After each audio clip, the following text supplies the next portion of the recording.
Hello, everyone, and welcome to Our Voices, the podcast by Our Path, formerly the Straight Spouse Network. I'm your host, Kristen Kelbley. Our guest today is Debi Silber. She is the founder of the Post Betrayal Transformation Institute and is a holistic psychologist, a health, mindset, and personal development expert, the author of the #1 best-selling book, The Unshakable Woman: 4 Steps to Rebuilding Your Body, Mind, and Life After a Life Crisis, and her newest book, Trust Again: Overcoming Betrayal and Regaining Health, Confidence, and Happiness. Her recent PhD study on how we experience betrayal made 3 groundbreaking discoveries that changes how long it takes to heal. In addition to being on Fox, CBS, The Dr. Oz Show, TEDx twice, and more, she's an award-winning speaker, coach, and author dedicated to helping people move past their betrayals, as well as any other blocks preventing them from the health, work, relationships, confidence, and happiness they want most. Welcome to the podcast, Debi. It is so good to have you here today. Thanks so much. Really looking forward to our conversation. Well, the reason I wanted to have you on today is because your TEDx talk around post-betrayal trauma and post-betrayal transformation has kind of made the rounds in some of our straight partner groups. And I watched it and I was like, oh, we got to get her on the show. Because so many straight partners and partners of trans people, if there's been infidelity, or even if there hasn't been infidelity in their own personal stories, but just sometimes the shock of discovering the person that you've been living with or married to or partnered with for 5, 10, 15, 20, 25 years is not who you thought they were, can be experienced as a betrayal. And straight partners and partners of trans people report all kinds of physiological symptoms years after. Down the road, it's 5, 10, 15 years later, and they're still grappling with the emotions and the feelings as if it's fresh, and they wonder what's wrong with them and why can't I get past this? And then other people look at them and say, you're just stuck, you're bitter, why won't you let go? Why won't you forgive? And it's just, people don't get what this is. So would you please tell us about betrayal trauma, why it hurts, and what does it create in the individual who experiences betrayal? Yeah, sure. It's a great question. And just to back up before I even get to that, you don't study something like betrayal unless you have to. So right. It was my experience. I had a painful betrayal with my family and then a couple of years later with my husband. And anybody who's gone through that shock, right. It's devastating. It's soul crushing. So for me, I got him out of the house and I said, okay, here I am, 4 kids, 6 dogs, a business. I'm enrolling in a PhD program. I was so desperate to understand why people do these things and really how I could heal from it. So yeah, right. It was in transpersonal psychology, the psychology of transformation and human potential. While I was there, I did a study. I studied betrayal. What holds us back? What helps us heal? And what happens to us physically, mentally, and emotionally when the people closest to us lie, cheat, and deceive? The study led to 3 groundbreaking discoveries, which I know we're going to get to. Yeah. But to answer your question specifically, I define betrayal as the breaking of a spoken or unspoken rule. Every relationship has them. So the way it works is the more you trust, the more you depend on that person, the deeper the betrayal.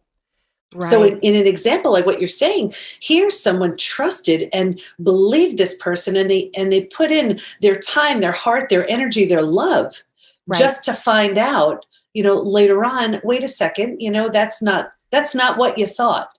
And it's a shock to the body and mind. That is so huge, because when you say it's breaking of a spoken or unspoken rule or a contract in the relationship, right? So as we find out when our partners are LGBT, sometimes there has been infidelity or, that kind of betrayal accompanied with the identity, which people don't understand oftentimes who are outside of this are like, well, why are you mad that your husband is gay or your wife is a lesbian or trans or what have you? And it's because I think what they don't understand, it's not the lesbian, gay, bisexual, transgender by itself. It's that we entered the contract of this marriage under a certain set of conditions that I was operating under, that you were heterosexual and I was heterosexual, or you were a man and I was a woman, or you were a woman and I was a man, right? There's this contract that was the base set of assumptions, spoken or unspoken, so when that turns out not to be true, that in itself can be experienced as a betrayal. It's the shock, the Yeah. lies, the deception. Right. That's what really makes betrayal so different from other life crises. And I'm not saying, which one is worse, which one is better. Right. They all stink. Right. But one of the discoveries was originally I was studying betrayal and post-traumatic growth. And post-traumatic growth is like kind of the upside of trauma. How whatever the trauma is, a death of a loved one, disease, natural disaster, how it leaves you with a new awareness, perspective, insight you didn't have. But I had been through death of a loved one and I had been through disease. And I was like, betrayal's different. I didn't want to assume. So I asked all my study participants and I said, if you've been through other traumas besides betrayal, does it feel different for you? Hands down, unanimously, they said, oh my gosh, it's so different. And here's why. Because betrayal feels so intentional, we take it so personally. So the entire self has to be rebuilt.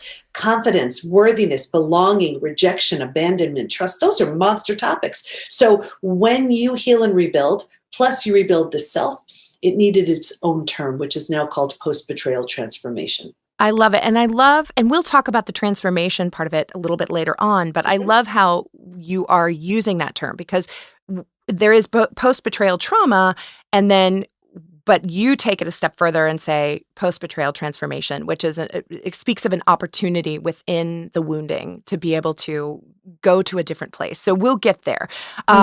What were some of the things that you discovered in your study? You said you had 3 groundbreaking discoveries around this. What were those? Yeah. So one was that there is this unique state called post-betrayal transformation. Okay. That was one. The second was that there is this collection of physical, mental, and emotional symptoms so common to betrayal, it's known as post-betrayal syndrome. Yeah, and we've had over probably about 18,000 people who've taken our post-betrayal syndrome quiz to see to what extent they're struggling. And I even pulled some stats I'd love to share with you. Yes. But what's so interesting also is there's we've all heard time heals all wounds. Well, I have the proof. When it comes to betrayal, that's simply not true. Because there's a question that reads, is there anything else you'd like to share?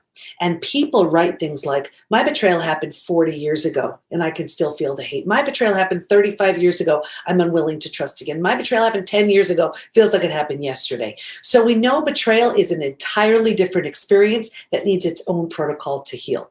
Okay, I just want to take a moment on that, because I can tell that that's going to be so validating for so many of our listeners, because I see all the time in our groups and chats, message boards, things like that, like, oh my gosh, why can't I get past this?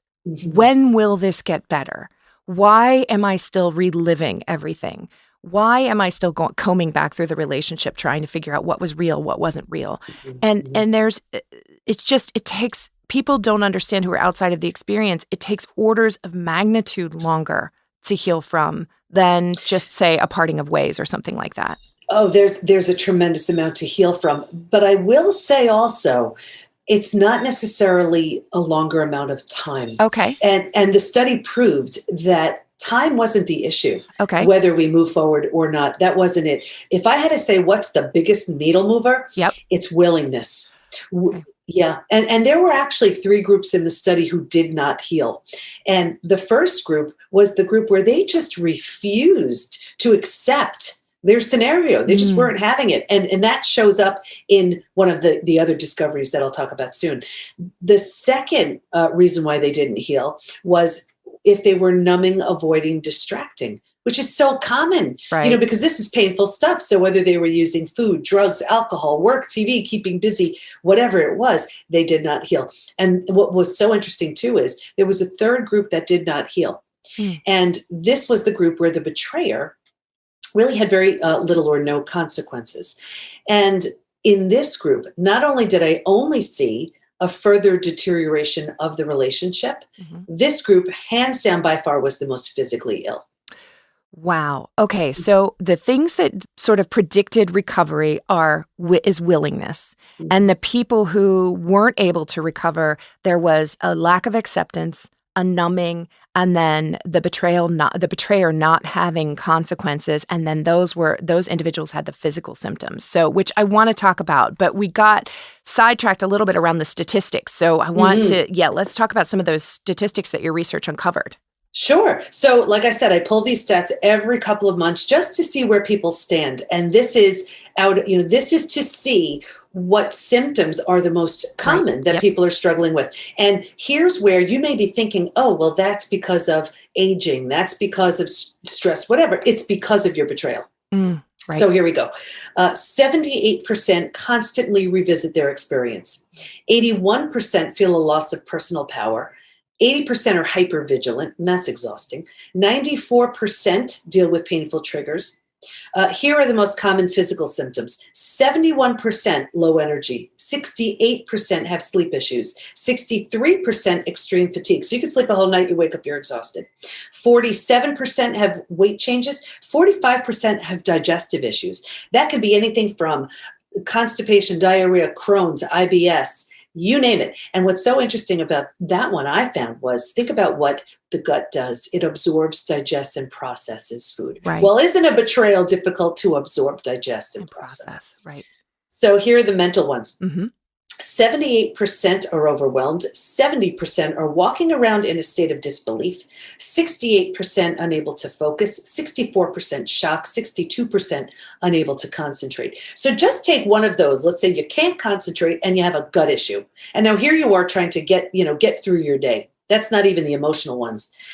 88% profound extreme sadness. 83% angry. Just mix sadness and anger. That's exhausting. Yeah. 82% feel hurt, 80% have anxiety, 79% are stressed. Here's why I wrote trust again.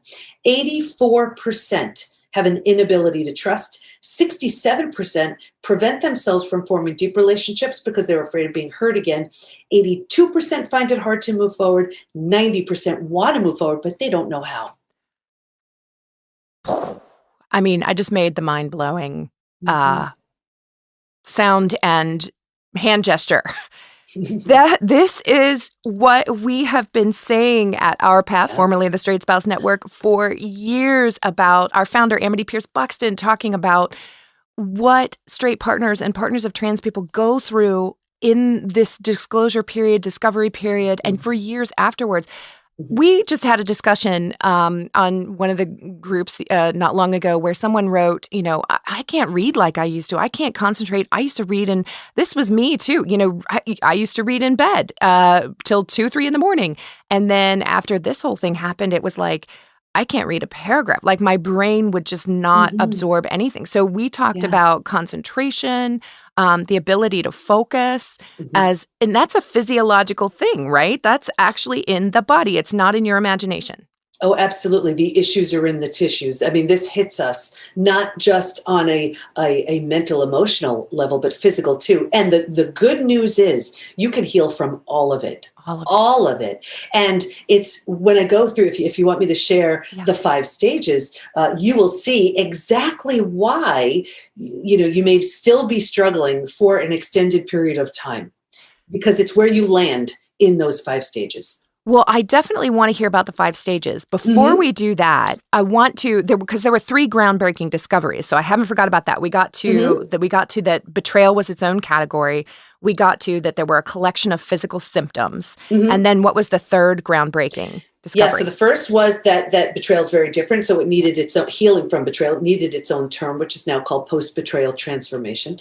That there's a collection of symptoms so common to betrayal, it's known as Post Betrayal Syndrome. And the 3rd stage was, while we can stay stuck for years, decades, a lifetime, and so many of us do, if we are to fully heal, we will move through 5 now proven predictable stages. Got it. Okay. So and what's more exciting about that is we know what happens physically, mentally, and emotionally at every one of those stages, and we know what it takes to move from one stage to the next. So healing is predictable. Oh, this is such amazing, great news, because So many people are looking for a roadmap for their healing because they don't know how. So we're going to take just a quick break. And when we come back, we're going to talk about the 5 stages of healing with Dr. Debi Silber. So we'll be right back. Hey everyone, we want to take this moment to thank everyone who donated to make the new website for ourpath.org a reality. Your generosity means we can help people in new ways. We can provide more resources than ever before, and we can reach more people who need our help. You made this website happen, and we could not have done it without you. But the work isn't over. Websites require upkeep and maintenance, podcasts need to be produced, and general operations need to be funded. If you would like to contribute to Our Path, please head over to ourpath.org and click on Give Support. And we're back with Dr. Debi Silber, founder of the Post Betrayal Transformation Institute. And we're talking about the 5 stages of recovery from betrayal. And this is like the meat, what everybody is waiting for, because people are listening to this podcast.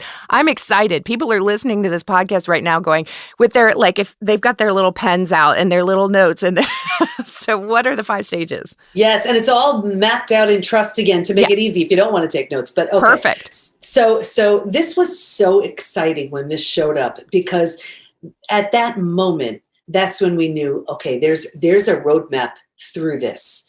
So the first stage is like a setup stage. I saw this with every single study participant, me included.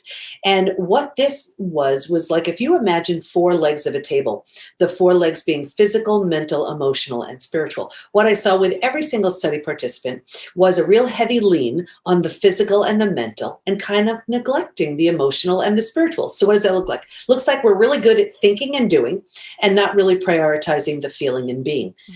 It's in the feeling and being where our intuition lies. So that's not to say if you're busy, it's a setup for betrayal. It's just what I saw consistently. Anyway, if there are only 2 legs of that table, easy for the table to topple over. That's us. Stage 2.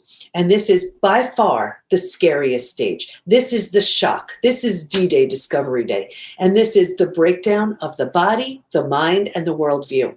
You've ignited the stress response. So now you're headed for every single stress-related symptom, illness, condition, disease. Your mind is in a complete state of chaos and overwhelm. You cannot wrap your mind around what you just learned. This makes no sense. And your worldview is shattered. Your worldview is your mental model. These are the rules. This is how it works. Don't go there. This person's safe. Like all your rules. And in a moment, every single thing you've known to be real and true is no longer. Here is truly where the bottoms out on you. Yeah. But think about it. If you were walking down the street and the bottom were to bottom out on you, what would you do? You would grab hold of anything and everything you could to stay safe and stay alive. That's stage 3. Survival instincts emerge. It is the most practical of all of the stages. If you can't help me, get out of my way. How will I survive this experience? Who can I talk to? Who can I trust? Where do I go? How do I feed my kids? Now, here's the thing. Here's the trap. And this is why people get stuck in this stage. Because stage 3 feels so much better than the shock and trauma of where you just came from. You're like, whew, okay, all right, I'm good. I'm okay. And you think this is going to be as good as it gets. You have no idea there's a stage 4 and stage 5 where transformation begins. So because this is where you are, a few things start happening. The first is you start getting these small self benefits. You get to be right. You get your story. You get someone to blame. You get a target for your anger. You get sympathy from everybody you tell your story to. You don't have to do the hard work of learning to trust again. Do I trust you? Do I trust you? I forget it. I won't trust anybody. So you're starting to plant roots here. The more you plant roots, next step is now your mind starts doing things like, well, maybe there's something wrong with you. And you start going down that road. You plant deeper roots. And then because like energy attracts like energy, now you're calling situations and circumstances and people towards you that confirm all of this less than, these beliefs that are forming. It gets worse, but don't worry, I'll get you out of it. Right. Because you don't like this, and because you don't know it gets any better, you resign yourself to thinking this is as good as it's going to get, so I better get used to it. So here's where you start using food, drugs, alcohol, work, TV, keeping busy, just to numb. So you do this for a day, a week, a month, a year, 10 years, 20 years. I could see someone 20 years out and say, do you think that emotional eating, do you think that drinking, do you think that those pills has anything to do with your betrayal? They say, oh my gosh, that happened years ago. But do you see? They were just stuck in a perpetual holding pattern.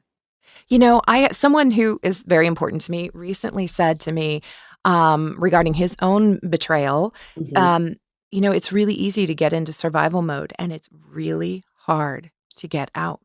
Yes. So true. That's why stage 3 is the hardest one to leave. However, when you grieve the loss, when you mourn, when you accept, I cannot undo what happened, but I can control what I do with it. It's one of the things we need to do to let go of stage 3 and move to stage 4. Stage 4, and this is where transformation begins. This is finding and adjusting to a new normal. You're acknowledging, okay, I need to recreate me, my life, all of it. And whether it's with that person or not, and I could talk about that too. And what happened with this stage, I always use the example of if you've ever moved to a new house, office, condo, apartment, whatever, all your stuff's not there. It's not quite cozy yet, but it's going to be okay. When you're in this stage, you're turning down the stress response. You're not healing just yet, but you're not causing the massive damage you were causing in stages 2 and stage 3. This is what's so interesting to stage 4 also. If you were to move, you don't necessarily take everything with you. You don't take the stuff that doesn't represent who you want to be in this new space. And here's what happens. If your friends weren't there for you, here's where you've just outgrown them. You don't take them with you. You don't take them with you. No. Don't take any. This is a perfect moment to interject a quote from, I think, an amazing philosopher, Snoop Dogg, who said, if you ain't losing friends, you ain't growing, or something like that. So it's like, yes, I love that. Don't take anything with you into this new life that is not, Marie Kondo, that bleep, that shit. Like if it doesn't bring you joy, you don't take any of that with you into the new life, including people. Oh, yeah. And you know how often people say to me, Dr. Debbie, I don't get it. I've had these friends for forever. Is it me? Yes, it is. You're undergoing a transformation and you've just outgrown those people. Right. And I can talk all about that as well. Yep. Anyway, when you're in this stage and you're making it okay, you're making it your own, you move into the 5th most beautiful stage. And this is healing, rebirth, and a new worldview. Here, the body starts to heal. You didn't have the bandwidth for self-love, self-care, eating well, exercise. You were surviving. Now you do. You're making new rules based on the road you just traveled, based on what you've learned, based on what you see so clearly. And you have a new worldview based on your entire experience. And remember, the 4 legs of the table was all about the physical and the mental. By this point, we're solidly grounded because we're focused on the emotional and the spiritual too. Those are the 5 stages. That's such a remarkable roadmap. We're going to focus on our people in survival mode who are struggling to get from stage 3 to stage 4. And you have that moment where you have to rewrite your own narrative. And I remember this stage where it was like, okay, I have to reconstruct the entire history of the relationship. In light of this new information, and I got my rage. I got in touch with my rage. I got in touch with my anger, etc. Moving, and then I did have physiological symptoms, weight gain, all kinds of stuff, numbing, all of that. So for our people who are stuck there, who are in that moment, and they look at stage 4 and you're like, okay, that sounds really good. What kinds of small practical steps? Okay, yeah, maybe you're moving, but maybe you're not moving into a new place. But what kinds of small practical steps can people take to begin sort of creating that new normal a little bit?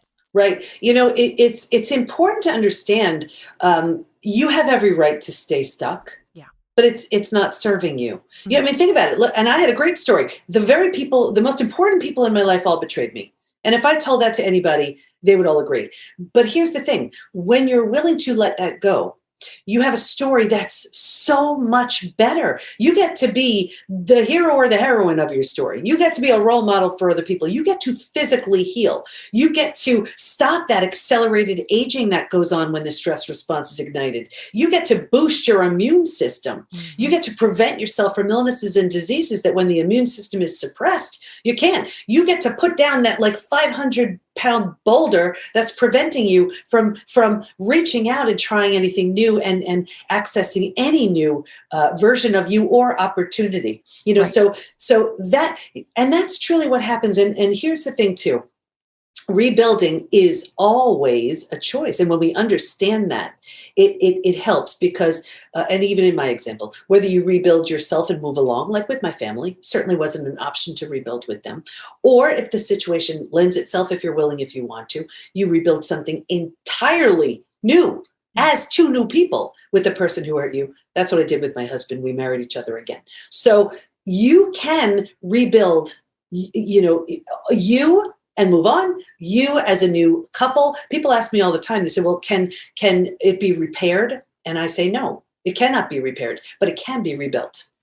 Ah, okay. I like that because, and for the listeners who are here, Debi did remarry her husband.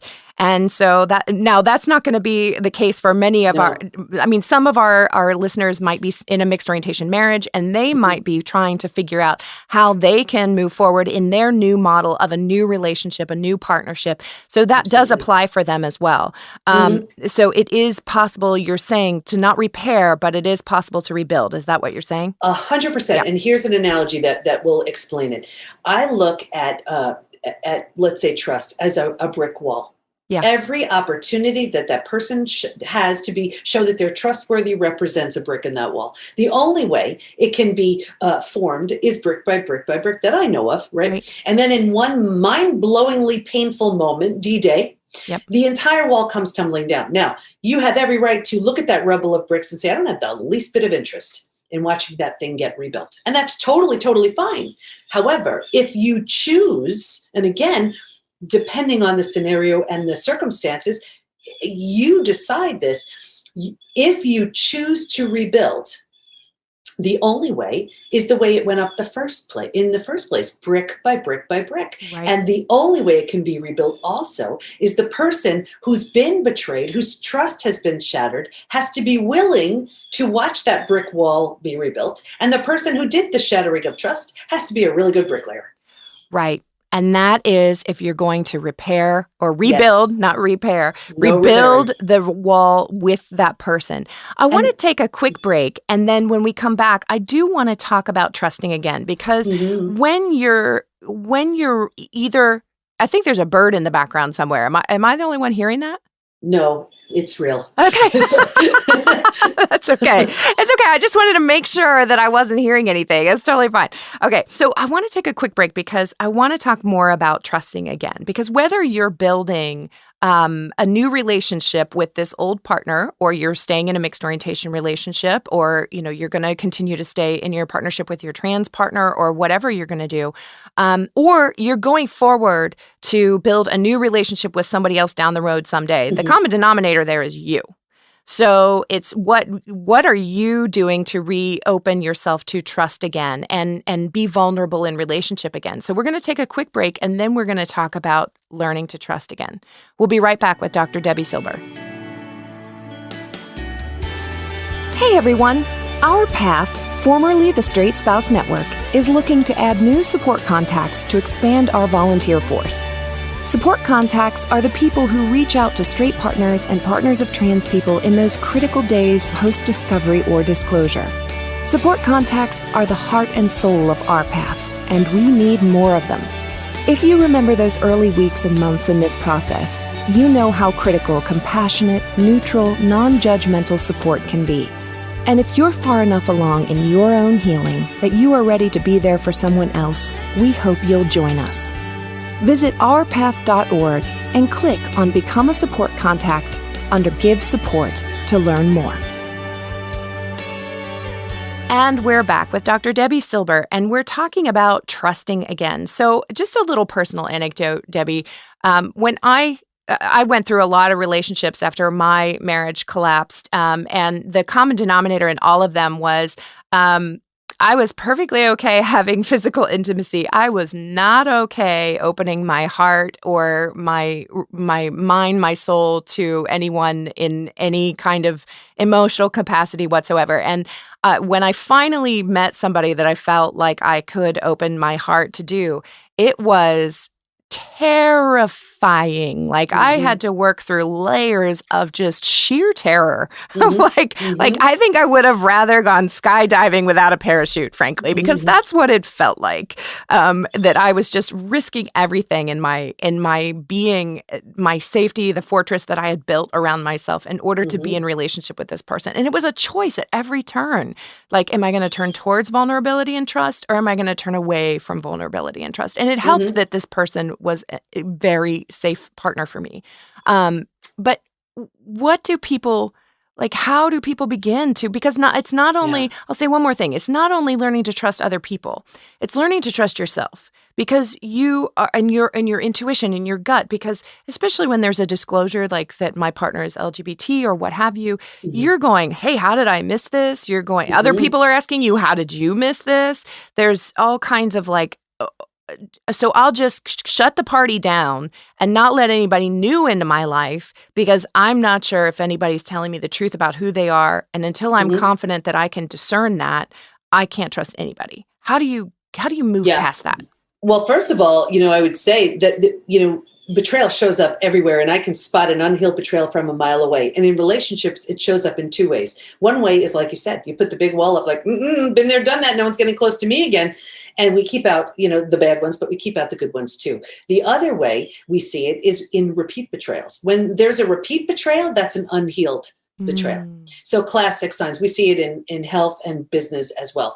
But here's the thing. One of the biggest traumas in betrayal is the shattering of self-trust, because we say, how did I not know? How did I not see? I'm a bright person. Where was I?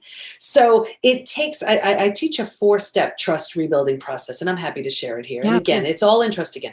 So what we neglect to do so often is bypass the first 3 stages, and you will see so clearly why they're so important. And this is why we struggle to trust. So in rebuilding trust, because it is so foundational. I mean, think about it. This was the person, these were the people who gave us a sense of safety and security. And then that's the person, these are the people who take it away. So it's a complete and total shattering of trust. So the very foundation has to be rebuilt. So it starts with something as simple as, will the sun rise? I don't even know. I mean, that's how much my foundation was shattered. So you test it and you go outside, for a couple of mornings, sure enough, there it is. What do you know? I don't trust it though. Keep going until you trust it.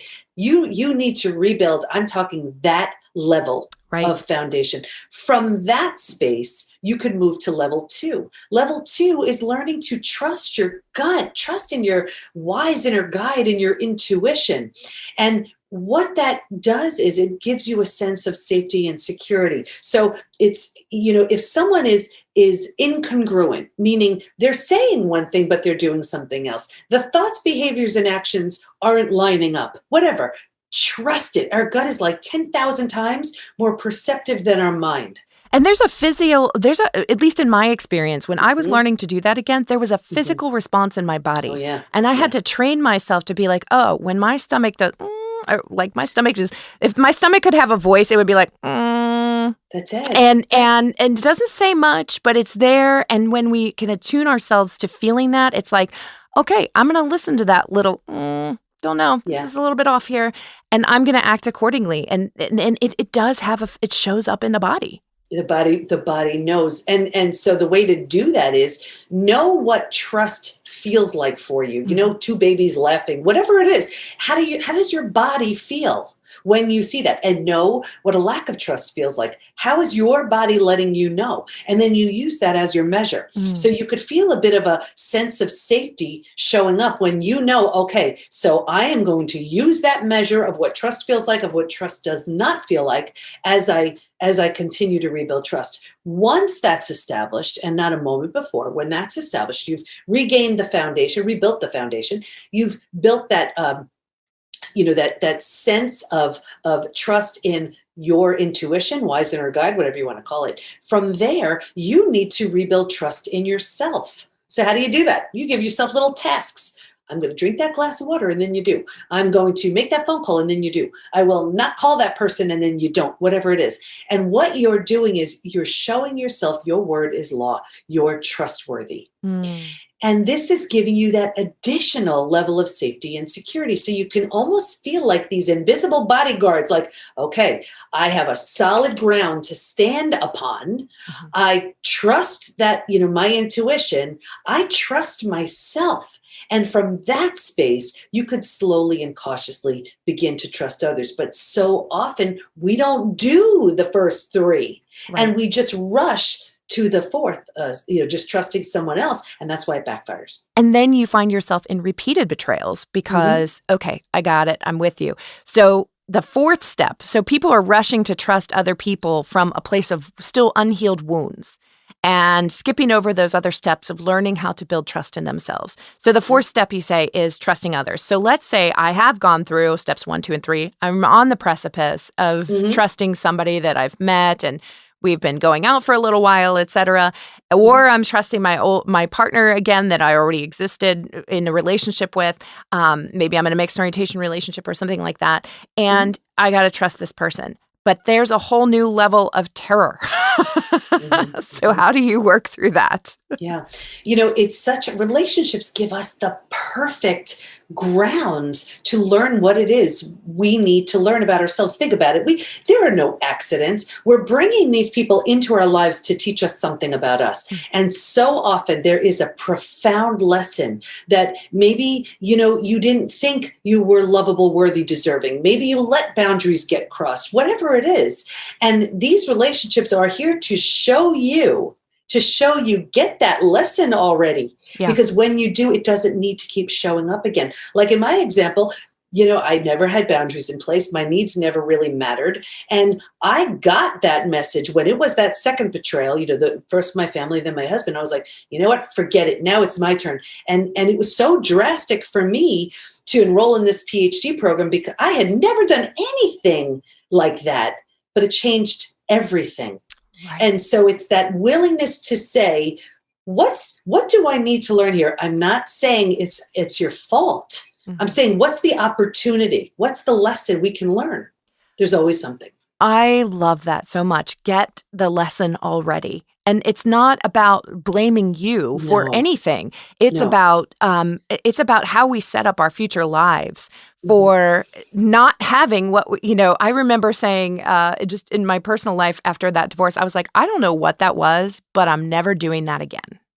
And that was like a stake in the ground. That was like, yes, it was from my wounding, but it also was a stake in the ground for something different in the future. And I didn't know what different in the future meant, but I knew that whatever it was, I wasn't going to go back to whatever that was. And so I love when you say, like, what do I need to do to kind of get this lesson? And that there's an opportunity there. And I love that you say you don't have to do any of this. You have the right to stay where you are. But there's an invitation, it sounds like.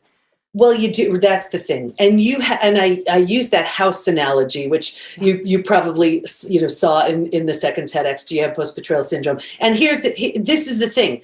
And you have every opportunity, every right to cry and scream and mourn the loss. And you've been burned and you've been betrayed and you've been screwed over and it's horrible and terrible. And at the end of the day, yes, you have that story and that's all you have. Right. Right. And like in that analogy of the house, I talk about resilience and transformation and the difference. Resilience is restoring and bringing back. Like, let's say you have a house that needs a boiler, right? You get the boiler, that would be resilience, or you need a new roof. You get that roof, that would be resilience. Here's trauma and transformation. A tornado comes by and levels the house. right? A new boiler's not going to fix it, or a new roof. And you can mourn the loss of your house and call all your friends over and they'd all agree it's the worst thing that's ever happened. However, if you choose to rebuild the house, you don't have to, but if you choose to, there's nothing there. Like, why not make it the best house ever? That's the opportunity. I love that analogy so much. So I'm just going to recap that for our listeners. So it's the difference between resilience and transformation is resilience is when you get a new boiler, put a new roof on the house, you give it a coat of paint, but you're working with what was all the bones of what was already there. But transformation is when the tornado comes, has leveled everything. You've lost everything, and you do want to build back, but you can build back completely differently. You can build something absolutely amazing, and that's the opportunity. You know, I love it that people you don't have to build back exactly what was there before. You can design a new life. That's such an empowering message to me, and I hope it's empowering to our listeners. We're close to time, and Debi, I just want to give you an opportunity if there's anything else that you think our listeners should know, and then I'll point them to where they can find more about you. Yeah, sure. I would say this. If you have to say this 100 million times to yourself, it's worth it. Even though it happened to you, it's not about you. Right. It's not. It's that person's experience. It's that person's lack or whatever, that person's issue. It's not about you. And we take it so personally. And in taking it so personally, we make ourselves sick. We keep ourselves stuck, and you deserve to heal. And you can. You deserve to heal, and you can. I think that's a perfect note to end on. I want to thank you so much for coming on the show today, Debi. I think it's going to do a lot of good with our listeners. Thank you so much for having me. I want to point our listeners to the Post Betrayal Trauma Institute. It's the pbtinstitute.com. And on that site, you can find more information about Debi's book, Trust Again. You can also take the Post Betrayal Syndrome quiz to find out if that is something that you are working with or grappling with. And just know on our resources page on the Our Path website, we're going to link to her TEDx talks and her book, Trust Again, there as well. So Debi, thank you again for coming on the show today. It's been absolutely, I think, transformational to have you. Thank you so much for the work you're doing. I want to thank our listeners for tuning in today. Be on the lookout for all new episodes for season 4. And don't forget to subscribe to our podcast. You can find us wherever you get them. Just a reminder that the views of the host, yours truly, are not necessarily the views of Our Path or its board of directors. I want to thank our engineer and editor, Drew, right here at Gwyn Sound in Cincinnati, Ohio. And this is your host, Kristen, reminding you until next time, keep using your voice.